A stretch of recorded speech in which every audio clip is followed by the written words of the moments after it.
Hello दोस्त, तुमर संगे भी एंता किछि होइतबा जेनता कि तुम्हें जेते खन खाउथुस बेले तुमके हिचकी आसी। हाँ, हिचकी ताके इंग्लिश रे हिकअप्स भी कहसंत। कण हिचकी आसले हमके के जणे मने पकुथिसे तुम्हें सुनिथिबो नेले केने देखि भी थिबो जेते खन तुमके हिचकी आसी हेते खन तुमके कहसन कि के जणे तुमके मने पकुछि। सांग माने तुम्हें भी एंता भाबसो कि हिचकी आसले तुमके के मने पकुछि बोली करी। मुई तुमके कहवार के जाऊँ जे इटा तार रियल कारण नुहे। रियल कारण जानवार लगी तुम्हें ये वीडियो के देखो। मैं वीडियो थी बताबी कि हिचकी कहला जे ऐसी हिचकी आबार मेन कारणटा होचे आमर शरीर रे थिबा डायफ्रामटा आमर पेट भितरे से डोम साइज रो इतार द्वारा सब हिचकी तैयार हेसी।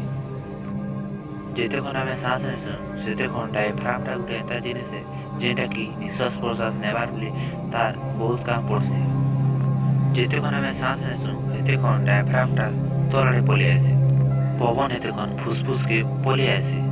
जेते कोन आमे निश्वास नेसु सेते कोन हमर डायफ्रामटा तार जगह के पलि आसी। ई प्रोसेसटा हमर शरीर भितरे आसी। जेते कोन आमे जल्दी जल्दी खाइसु कि मर्ची खाइ देसु खूब टिके कि खूब हंसी देसु हेते कोन हमर फुसफुस सही नै पारे हेते कोन डायफ्रामटा बहुत स्पीड तलरे पलि आसी। हेते कोन हमर फुसफुस के सडनली एयर पसिजिसे आउ सडनली जदि पवन पसिगले आमर टंटिने थिबा एपिग्लॉटिसटा बंद होइजिसे हेते कोन हमके हिचकी आसी।